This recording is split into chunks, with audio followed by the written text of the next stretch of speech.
Kepada Pak Mahmudin, mohon menyiapkan segala perangkatnya. Siap, Bu. Sudah siap kartinya, Pak? Siap, Bu. Jangan lupa membaca basmalah duluan, baru silahkan Bapak siap-siap menerima arahan dari Pak Mirhan.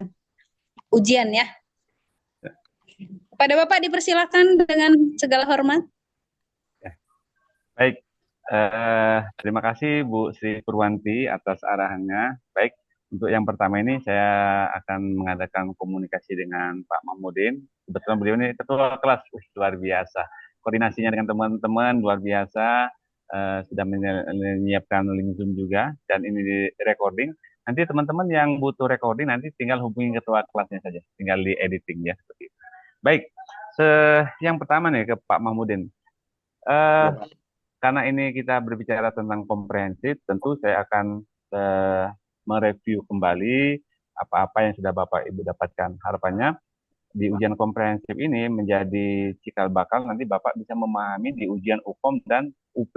Karena itu juga hal yang tidak kalah penting. Karena kelulusan mahasiswa PPG itu ditentukan oleh beberapa indikator. Salah satunya komprehensif ini, kemudian UKOM dan UP.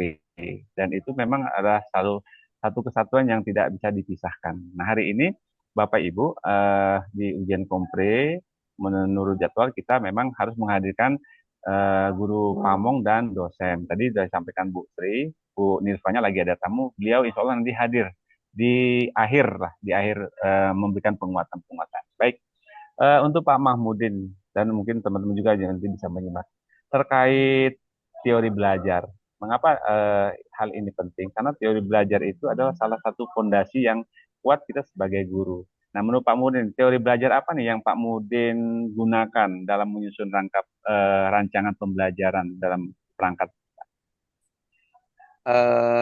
Teori belajar yang digunakan dalam perangkat ajar atau modul ajar yang saya buat tentang materi sholat, menghadirkan sholat dalam kehidupan sehari-hari. Tentunya dalam teori belajar ini ada 5 teori belajar.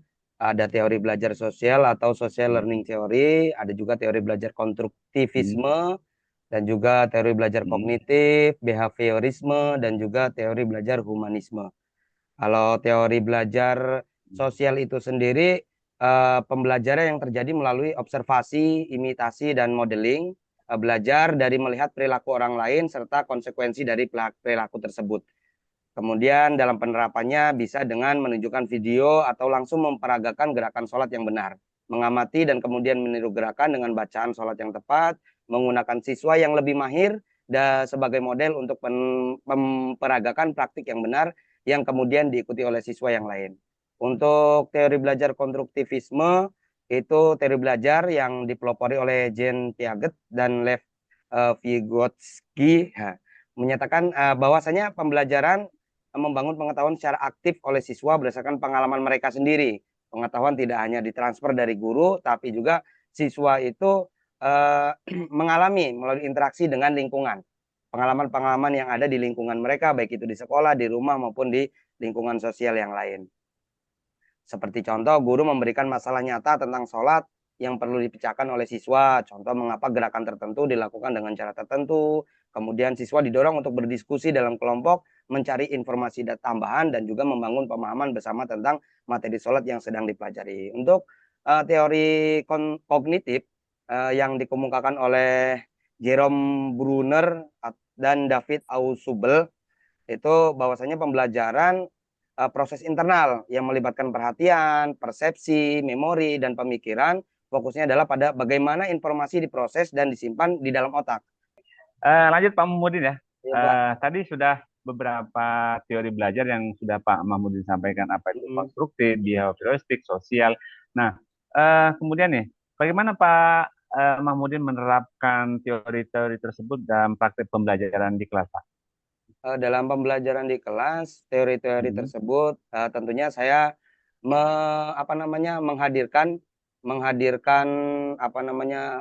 video gerakan sholat yang tidak sesuai dengan bacaannya. Kemudian siswa mengamati, lalu membuat kelompok untuk berdiskusi, menentukan kesalahan yang mana, kesalahan yang apa dalam video tersebut, kesalahan apa saja yang ada dalam video, kemudian mereka menentukan kesalahan yang ada pada video dan berdiskusi untuk membenarkan atau mencari data ataupun hal-hal yang lain, video-video yang lain atau instruksi-instruksi kayak apa tentang sholat yang lain yang membenarkan video tersebut. Artinya memilih menentukan mana yang salah dan kemudian dibenarkan melalui teknik diskusi, Pak. Ya, itu menggunakan teori apa, Pak? Itu menggunakan teori sosial, Pak. Oh, teori sosial ya. Oke, Ya, baik. Ya, bias sosial atau teori konstruktivisme, Pak. Bisa. konstruksi ya, mengkonstruksi ya, bagaimana Iya, Pak. pembelajaran berjalan. Oke, baik. Nah, kemudian dalam konteks kurikulum merdeka, tentu kita harus mempersiapkan beberapa hal yang memang kita butuhkan. Salah satunya adalah bagaimana kita merumuskan tujuan pembelajaran atau TP-nya, ya, yang sebelumnya ada capaian pembelajaran. Ya, Nah, Pak. bagaimana Bapak Mahmudin merumuskan tujuan pembelajaran, kemudian pendekatan apa nih? Misalkan apakah PBL atau BJBL dalam mendesain pembelajaran, Pak? Dan yang saya gunakan adalah PBL, Pak. Jadi problem based learning, belajar dari masalah. Kita hadirkan masalah tentang sholat yang tadi itu, bahwasanya kita hadirkan sebuah video yang video itu sholat, gerakan sholat tidak sesuai dengan bacaannya. Contoh gerakan ruku tapi bacaan sujud, atau gerakan sujud tapi bacaan ruku.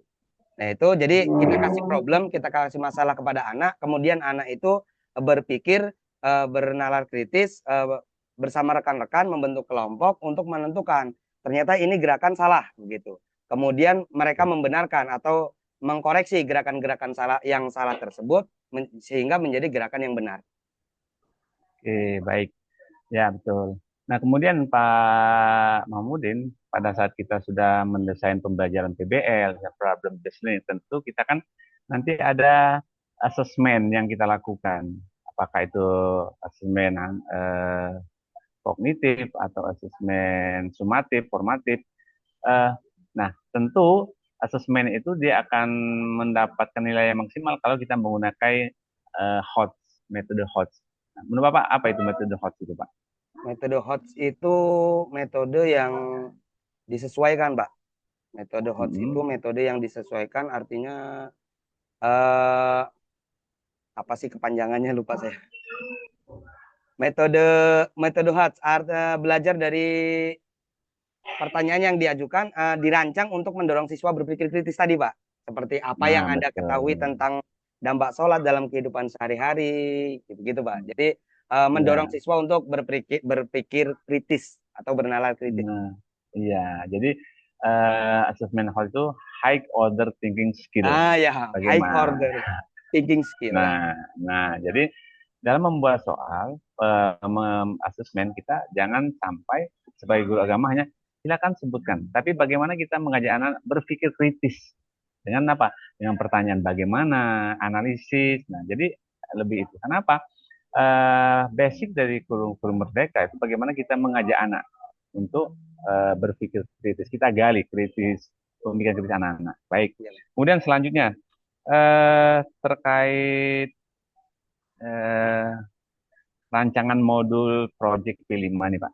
Iya, apa yang sudah Bapak lakukan di sekolah untuk yang P5, Pak? Untuk P5 sendiri ini tentang lingkungan, yaitu apa namanya, tentang merdeka dari sampah, Pak. Gaya hidup berkelanjutan temanya, topiknya merdeka dari sampah. Jadi kita mengelola sampah agar menjadi sesuatu hal yang bermanfaat. Ada kendala, Pak, pada penerapan P5-nya? Kendalanya dalam penentuan pemilihan sampah, karena tentunya kendala-kendala itu sendiri dalam pemilihan sampah, kemudian Eh, ya kurang lebihnya seperti itu Pak. Dalam pemilihan sampah, kendala yang terjadi dalam proyeknya, kemudian pemahaman siswa dalam menginikan apalah dalam mengolah Oke. memilah sampah Pak. Ya begitu. Oh ya, recycle, reduce, dan recycle ini ya Pak ya. Oke, Ya itu ada Pak. kita kenal dengan 3R. Recycle, reduce, itu Ya ya. Pak, recycle. Bagaimana kita memanfaatkan, mendaur ulang. Nah, Ya baik. daur ulang Pak. Daur ulang. Nah, iya. Daur ulang Baik. sampah. Ya, baik. Yang terakhir nih Pak pertanyaannya. Nah, terkait PTK ya, penelitian tindakan kelas. Pak Mahmudin pernah melakukan PTK Pak? Alhamdulillah pernah Pak. Bisa diceritakan apa yang Bapak lakukan untuk PTK? Untuk PTK pemahaman peserta didik pada kompetensi makna sholat dengan teknik diskusi Pak di kelas 7. Kelas 7. Ya, Oke. menggunakan teknik diskusi. Mengapa Bapak memilih PTK di kelas 7? Apa ketertarikan Bapak?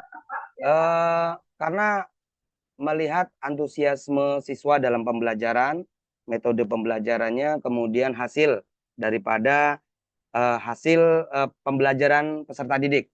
Hasil pembelajaran peserta didik masih rendah dalam hal sholat. Kemudian saya buat untuk penelitian tindakan kelas menggunakan metode diskusi dan juga metode-metode yang berkaitan. Alhamdulillah begitu Pak. Jadi karena untuk upaya meningkatan pemahaman peserta didik ada kompetensi makna sholat dengan teknik diskusi di kelas 7. Oke, nah betul. Jadi PTK itu mengapa harus ada PTK? Karena kita mencari hal-hal bagaimana perbaikan ke depan. Tentu tindakan kelas kita lakukan karena ada sesuatu hal yang perlu diperbaiki. Nah, itulah kita merancang PTK. Harapannya dari selesai PTK nanti ada perbaikan ke depan. Artinya kalau Pak Mahmudin sudah melakukan PTK, nanti selesai PTK itu ada perubahan yang lebih baik lagi ke depannya. Terkait apa nih permasalahan yang muncul di kelas Pak Mahmudin. Nah, itu mohon dimunculkan. Harapannya itu memang menjadi cikal bakal bagaimana kita mengadakan perbaikan-perbaikan di kelas kita. Nah, baik.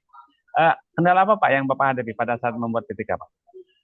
Saat membuat PTK atau penilaian tindakan kelas, kendala-kendalanya berkaitan dengan waktu, Pak. Waktu, kemudian hal-hal yang lain yang berkaitan dengan penelitian yang saya lakukan. Di jadwal pembelajaran, jadwal pelajaran di sekolah, kurang lebih seperti itu, Pak. Oke, baik. Ya. Oke, cukup Pak Mahmudin ya. Ya, Pak. Pak Mahmudin. Saya yakin kalau kita bersungguh-sungguh, insya Allah saya doakan yang terbaik lah. Amin, Semoga amin. semua mahasiswa PTK ini bisa lulus.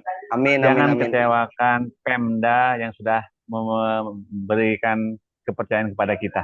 Ya, Terus Pak. semangat Pak Mahmudin. Ya, silakan Pak. boleh lab panggil temannya satu Pak. Silakan Pak Mahmudin yang milih siapa yang selanjutnya. Terima kasih banyak Pak Mirhan.